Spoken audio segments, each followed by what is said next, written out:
नमस्ते दोस्तों, महाभारत की उस भयानक प्रतिज्ञा की कहानी आज हम सुनने वाले हैं, जिसे सुनकर आज भी रोंगटे खड़े हो जाते हैं।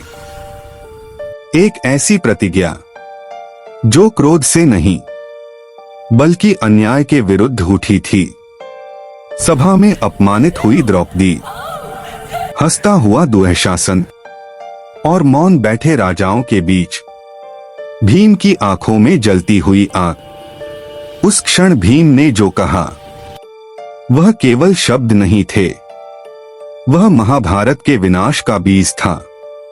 आज हम जानेंगे भीम की सबसे बड़ी और सबसे भयानक प्रतिज्ञा, जिसे पूरा करने के लिए कुरुक्षेत्र का रक्त बहना निश्चित था।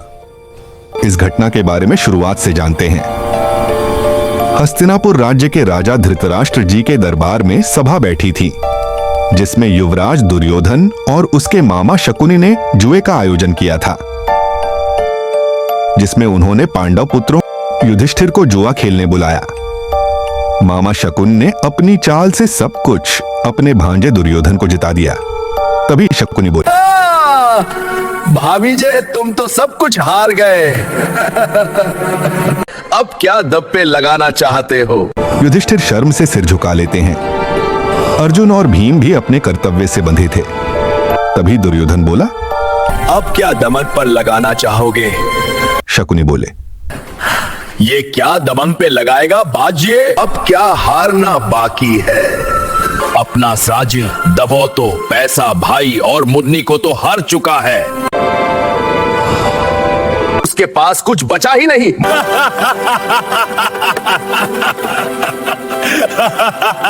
दुर्योधन बोला, जाब तथा उस औरत को लेकर आ। जी भैया, अब मैं लेकर आता हूं। दुशासन द्रौपदी के कक्ष की ओर बढ़ने लगा। दुशासन बोला, चलो, हमने तुम्हें जीत लिया है। मैं अभी नहीं आ सकती, लाओ तुम।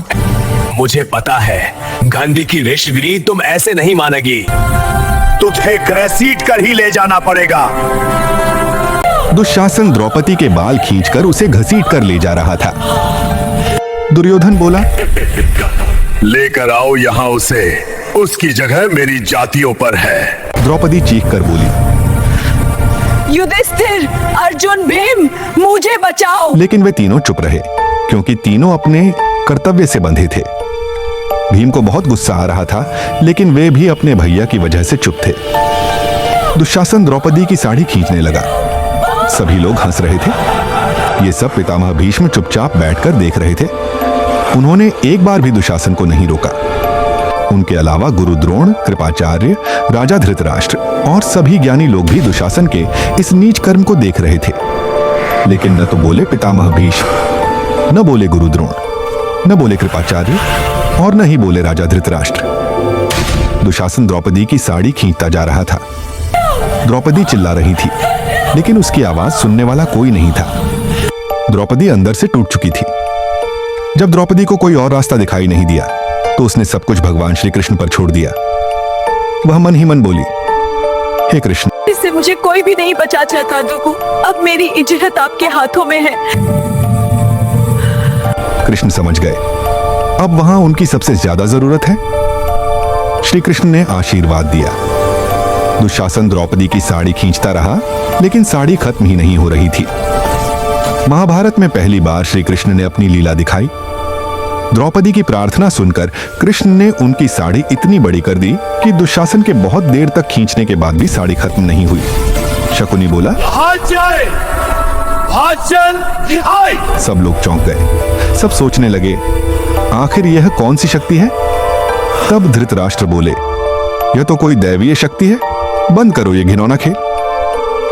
तभी भीम खड़ा हुआ और बोला, ये जो कुछ हुआ ये ठीक नहीं हुआ।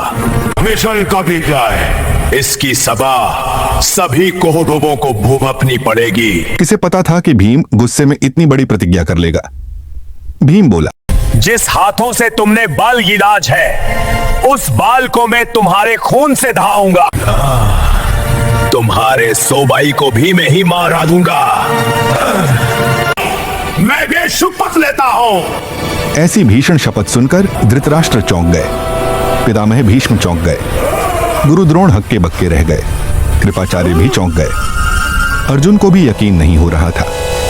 दुशासन हंस रहा था, लेकिन उसे नहीं पता था कि यह शपथ एक दिन सच होने वाली है। युद्ध शुरू हुआ और कौरवों के महान योद्धा एक एक करके मरने लगे। तभी दुर्योधन ने दुशासन से कहा, तुम हरि में मेरे साथ ही रहते।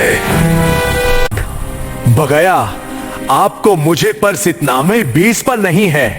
मुझे तुम पर भरोसा है, लेकिन उस भीम की नकार तो तुम्हारी याच है ना। आखिरकार युद्ध में भीम और दुशासन आमने सामने आ गए। तभी दुर्योधन चिल्लाया, तू आ वहां से हट लाओ।